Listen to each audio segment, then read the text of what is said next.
In the year 2000, I went on what I call the world tour, where I went to all the jails surrounding Las Vegas, from accumulated traffic tickets that I didn't pay that turned into warrant. And North Las Vegas jail was the last place that I landed. While I was in North Las Vegas, the Lord was really on my heart.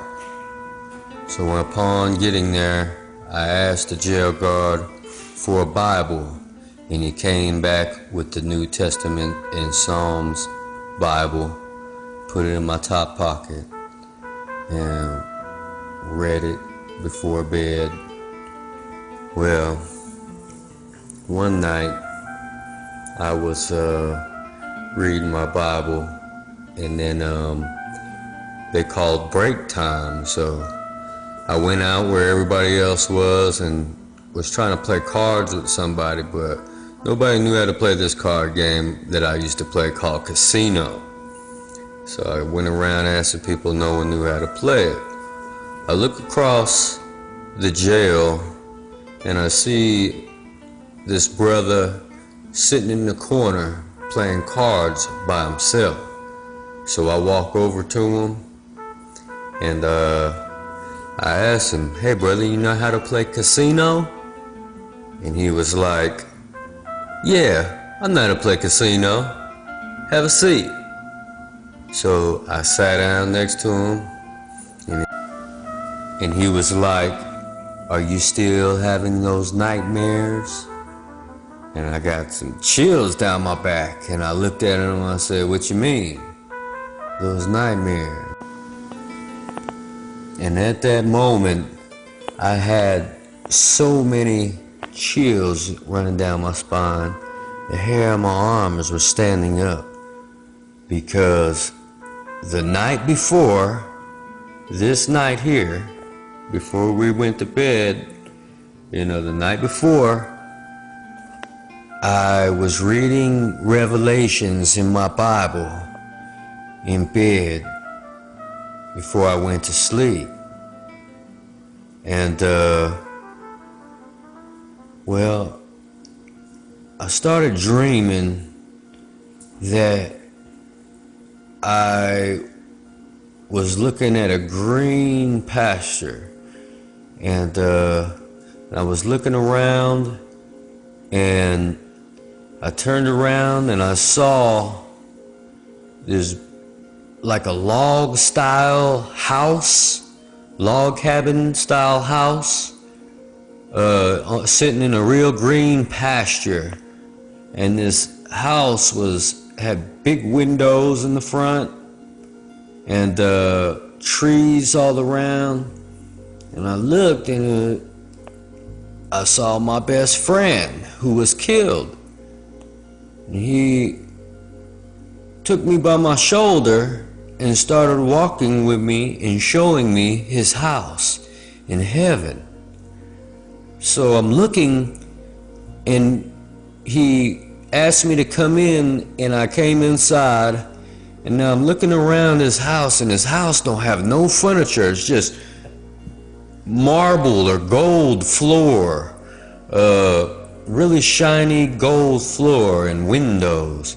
And we were standing there staring out his window, and he had his hand on my shoulder, and I remember I was crying and I was weeping, and he kept telling me that he's all right. This is where he's at. This is where he's at. Don't worry about nothing. And as we were looking out the window, I could see his dogs were running back and forth out in the field, in the grass, in the prairie. And they were happy, like they were living in harmony and running, and and I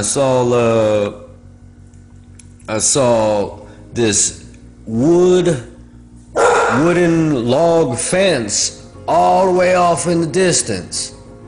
And like he had a big property, and that was the edge of his property, was the wooden log fence. And everything was so green and so beautiful, and like everything was in harmony. And I sat there and I was looking at the house with him, and was just sitting there crying. And then all of a sudden I kind of faded out of where I was and started going down this hallway. And now I'm like, where am I at? And I'm looking at this hallway, so I walk down the hallway and I see a door on the left, and it's cracked open and there's a little bit of light coming out of it. And I'm like walking towards the door. I'm like, let me see what's inside. So I open the door, and I'm looking at this room with a mattress in the middle of the floor. And at the foot end of the bed, there was two kids, a little boy and a little girl, were sitting at the edge of the bed.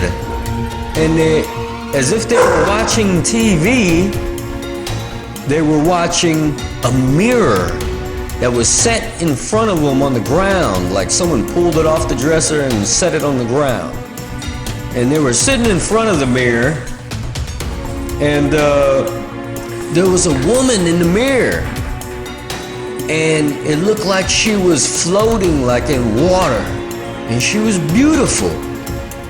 And the kids were interacting with her. Then I noticed she looked at me and realized I was there. And she was like, come here, come in here with me, come with me. And I was like, oh man, I started thinking about scary movies and things, and that's the type of stuff that go through my mind when I see something evil. The mirror on the wall, all that stuff. Like, I leave that alone, but this woman was in this mirror and trying to get me to come in, and I turned around and the kids was gone, and I looked back and she was still there. So I backed out of the room and I was like, oh, I gotta get away. And I started running back up the hallway. And man, when I got to the end of the hall, I was in a living room and I was surrounded by people in the middle of like a funeral. And there was a funeral going on, and there's people crying and mourning, and women and children and old people, and elderly people, excuse me. But I was in a funeral and I was trying to figure out whose funeral is this, and you know, it looked like the people were Latino having a funeral, and I was just looking around and everyone had scary looks on their faces. And I wound up running out of the house, and I ran all the way out and turned around and looked at the house, and lo and behold, it was one of my really good friends' houses I was standing in front of looking out. And I just remember like waking up and thinking, man, I just saw a woman in the mirror trying to get me to come into the mirror with her. I'm glad that I didn't go in there. Man. Now, getting back to the guy I was playing cards with. Now, I'm sitting there and he's asking me, are you still having those nightmares? So, right away, I'm thinking about the visions that I just had the night before. But that's not what he was talking about. He was talking about something a little bit deeper. Since I was a kid, I've been suffering from sleep paralysis. And, you know, it had always messed with me, and I never knew how to get rid of it until I went to jail. And I looked at him and was like, what do you mean? He said, well, are you still getting held down in your sleep? And I said, yeah, how you know that? It's like, I know a lot of things, or I know a few things, is what he said. And then he was like, well, let me tell you something, brother. There's only one way for you to fight them. And I looked at him, I was like, please tell me how. And I knew there was something special about this brother. He had a real angelic presence about him. But he said, he looked at me dead in my eyes, and he said, brother, you have to say the name of Jesus off the tip of your tongue while you're sleeping. That's the key. So I said, well, it makes sense, because I remember one time being held down in my sleep. They lifted me up and started walking me in a circle. I was floating almost, and I got to the bottom of the bed as they were walking me in a circle, and I felt like I was gonna fall, and I said, Jesus, and I was right back in the middle of my bed. I was telling him this. So he's like, brother, listen to me. You have to say the name of Jesus Christ off the tip of your lips. But listen to me. They're going to make it hard for you. And I was like, they're going to make it hard for me? What you mean? And all of a sudden, jail guard called lights out. So we had to go back to our bunks, and I said, man, I'm gonna talk to you tomorrow and stuff. And I went back to my bunk, and I laid there pondering, wondering who this brother was. This is like a superhero or something. But I woke up in the morning, breakfast time, 4:30 a.m. I'm looking around the building. I don't see the brother anywhere. So I'm like, sitting down, I'm like, did you guys see me playing cards with somebody over there last night? And the only guy that really was paying attention to me was like, you was over there playing cards by yourself. And I was like, nah, I was over there talking to somebody. So I asked the guard, I said, guard, did you guys release anybody last night? And the guard was like, nope, we don't release anybody till about, I think he said after 8 or 9 a.m. And I was like, man, hold on. I was in here talking to somebody and playing cards with them all night long until they called lights out. And then I wake up in the morning and he's nowhere to be found. He was an angel and he was gone.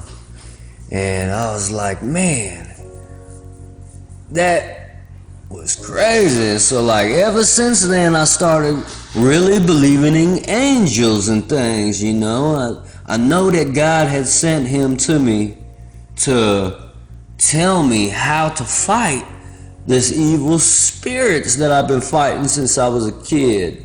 And that brother, he said, man, listen, you have demons riding you. And he even directed me to a person that he wanted me to go see. But long story short, I got out of jail a few weeks.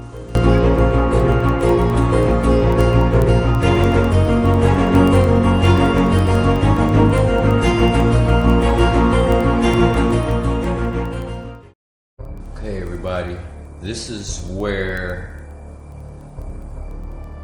the movie ends and things get serious, because I really want you to understand that I didn't create this movie to get the best editor award on YouTube or anything like that. Let me get down to the whole reason why I wanted to make this movie. Now,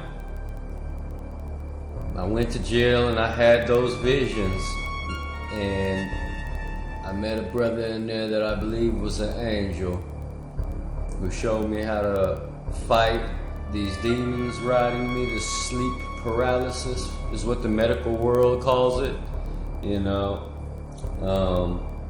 God sent that angel. It might have been God, it might have been my best friend that got killed, that showed me his house in heaven, you know.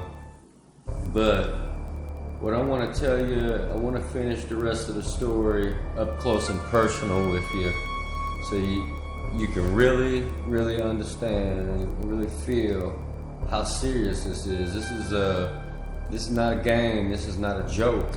You know, there's spirits out here that are trying to kill the saints, trying to kill the prophets of God, and it's a Jezebel spirit. Okay, so I'm going to start by telling you how it all manifested and how my vision came to reality, okay? So, I get out of North Las Vegas jail, and about 2 weeks later, only that's it, 2 weeks, I had to stop for some gas in a gas station.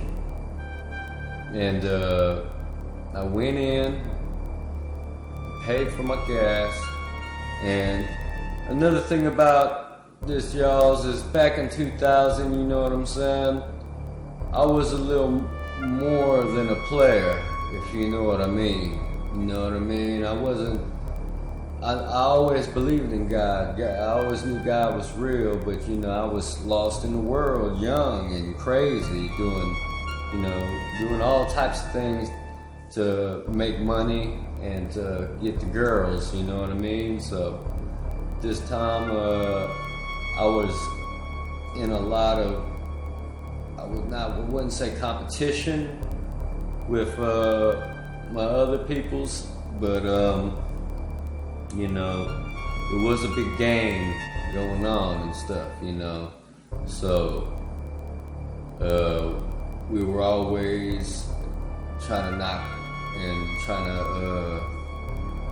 trying to holler at the girls, you know. That's what we were doing at that time. So 2 weeks after I get out, I'm getting gas at this gas station, and I go in and I meet this girl. Okay, I didn't think much of my vision at the time. I just know I met a very pretty girl that was actually working at this little store. And long story short, I spit my little lines at her and wound up hanging out with her after she got off work. So I go to her house and, you know, we hang out, kind of like fall in love somewhat, you know what I mean? You know? And about a month, maybe a month and a half, excuse me for lagging so much, about a month and a half later,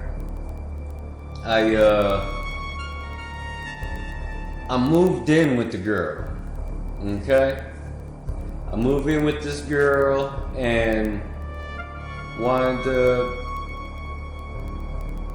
there all the time and stuff, you know, and I would watch this girl, you know, she started off cool, but then I noticed she started drinking a lot and things and was doing some other things, and she started getting real excessive with it.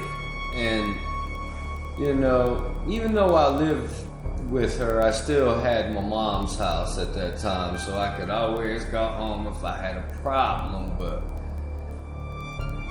one time, I get back to her house, and I walk in, and I look around the living room, and in the kitchen, my girlfriend, I'm not even gonna give her a name, old Jezebel, I'll call her Jezebel, old Jezzy, she wasn't in the kitchen, in the living room, or anything. So I was like, where my girl at? So I start walking down the hallway. Okay? And her bedroom door was at the end of the hall on the left. Alright? So as I'm walking down the hallway and I see the bedroom door on the left, and a little bit of, it's like early in the morning, so the light just started shining, where everything kind of was pale yellow, you know what I mean? But anyway, I start walking and I see the door kind of cracked open, and I started realizing that I'm walking into my vision. So before I even hit the door, I said that vision was a bad vision. That vision had a woman in it trying to get me to get into the mirror, and then I left and ran through a funeral, and then I walked out and I was at my friend's house. So what's going on? So I'm walking down the hall. I get to the door. It's cracked open. I peek inside.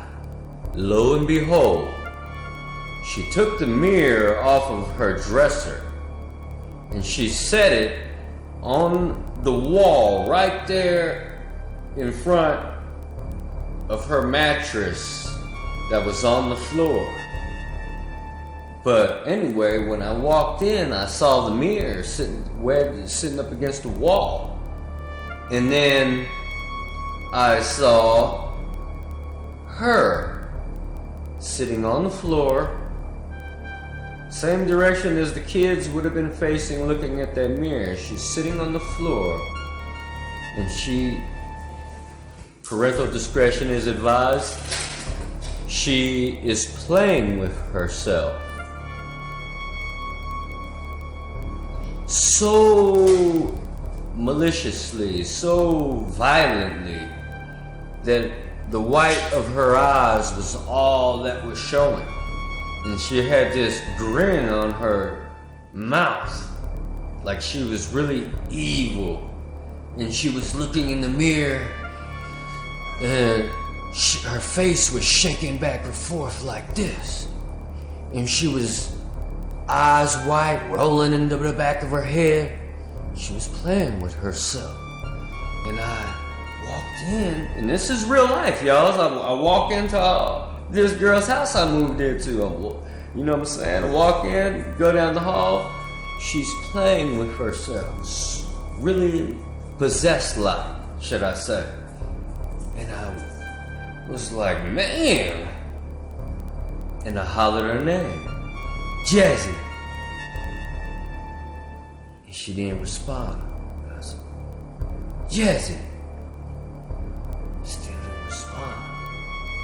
Then I looked behind her. No, I didn't really realize, my bad. I didn't really realize that I was in the vision exactly yet. Until while I was watching her on the floor, I looked from behind her into the mirror, and there she was. The same face, everything that was in that mirror telling me to come in here. It was her. Except for she wasn't telling me to come in. She was having sex with herself. So now I recognize that it's the girl in my vision. She's in the mirror. She's in a trance. She's stuck in the mirror. So what do? The same thing I did in my vision. I got to go. I have to go, okay? I back out of the room.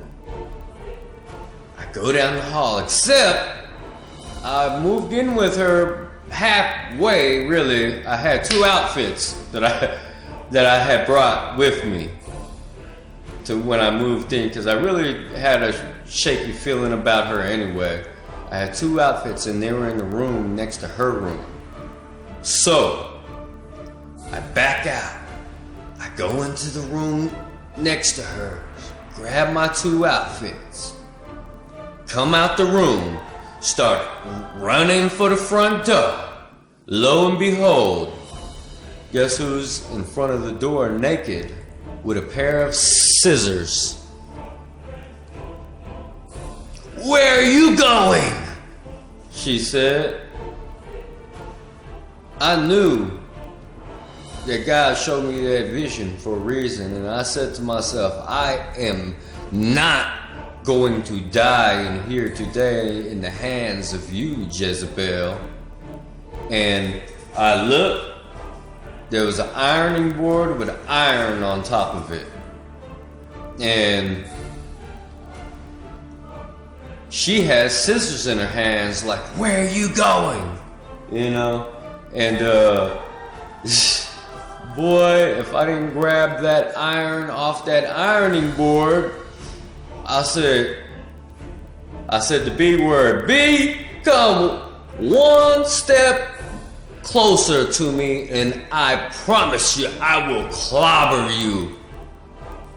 And that girl said, "Well, what do you think you're doing?" And she started getting hysterical and even started to act like she was lunging a little bit with them scissors. And as soon as she got close enough, I grabbed her wrist that had the scissors in them, and I grabbed her by her face, and I pushed her all the way across the room into the couch. Opened the door behind me, and I ran out the door. just as God would have it, just as I ran out, I didn't have a car at the time, just as I ran out to the main street, the local bus transit was pulling up. And I jumped right on the bus and went back to my mom's house. Okay? And it don't end there. So I get away from this girl.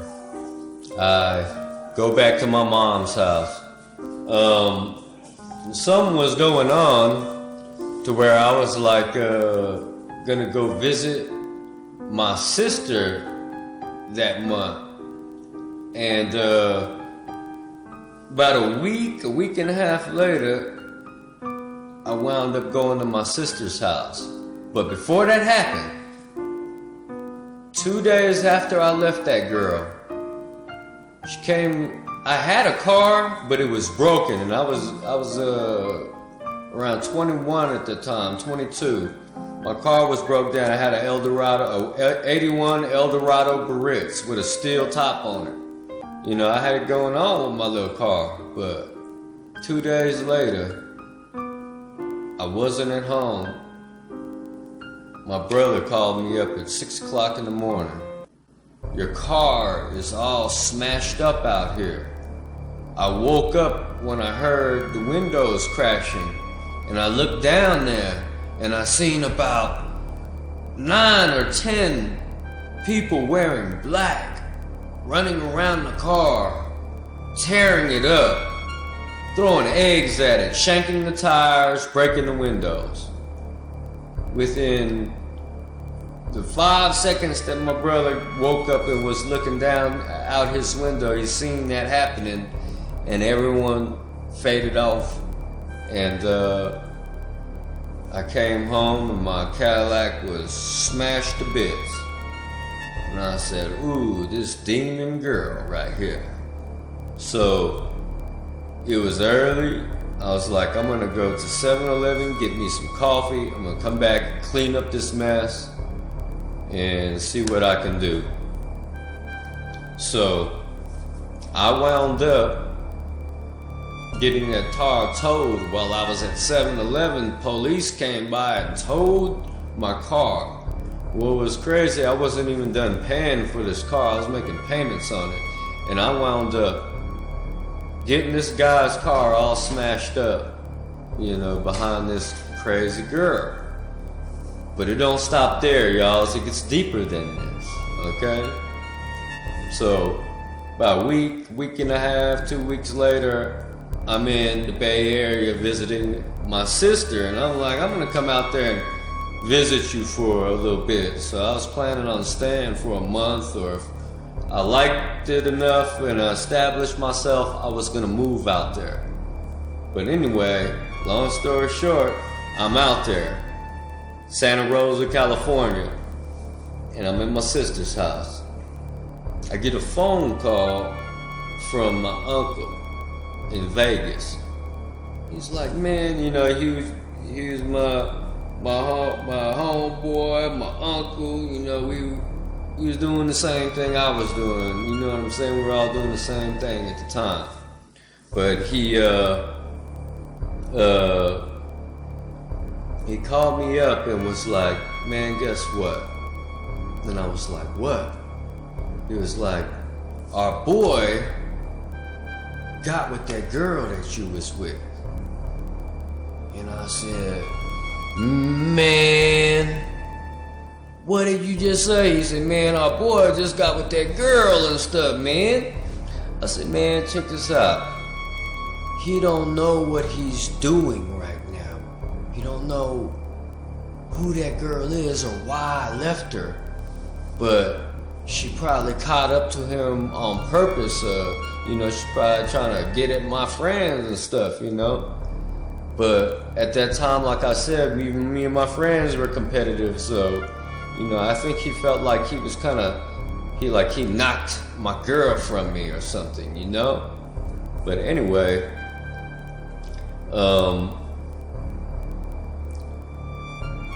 he wound up getting with this girl. And I told my uncle, I said, he don't know what he's doing.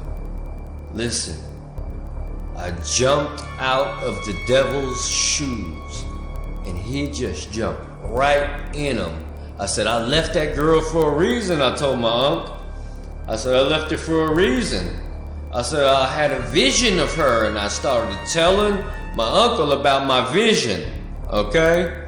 Now, that wasn't it. That happened about a week later. My uncle calls me again. Now it's gonna start to sound like Job when the servants came and told Job what was happening. Now, my uncle calls me exactly a week later. It's like, man, guess what? I was like, what's up? It's like, man, you know that girl, you know our boy, he moved in with that girl, Jezebel. And I was like, nah. He was like, yeah, I told him he better stay away from her. You know, I didn't tell him everything he told me, but I told him, man, you need to stay away from her. But he didn't listen. He moved in with her. And I was like, man, for real? He was like, man, but that ain't it. Guess what? And I was like, what?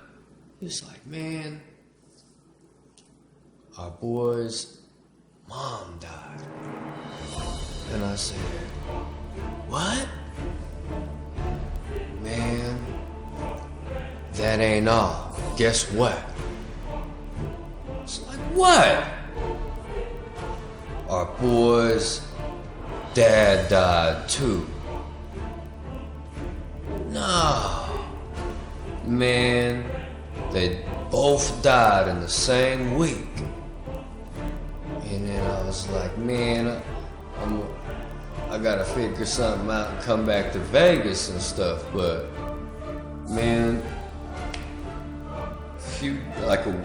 exactly another week passed by. My uncle called me up.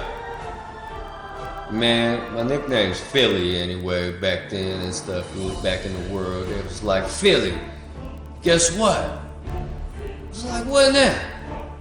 Man, that girl stole our boy's mom's ashes. And she ran away with his mama's ashes. Like, you see what I mean, man? I told you and stuff that there was something demonic about that girl, that I saw her in the mirror, and God told me to get away from her, and I did exactly what God told me after I recognized who it was. I got away from her, and then he jumped right back into the situation that I was in. But that's not it, y'all. That's not it. It was like, man, so he stole my boy's mom's ashes. He was like, man, that's not all. She's calling all our friends and she's talking mess about them and stuff, blah, blah, blah. And I'm like, nah, man. And talking about how she got him doing drugs and things and stuff with her and stuff. And I'm talking about this girl, I used to watch her drink a 40 ounce along with a big bottle of Cavassier and kill it all in like 4 hours, all of it. I didn't understand how she was doing it.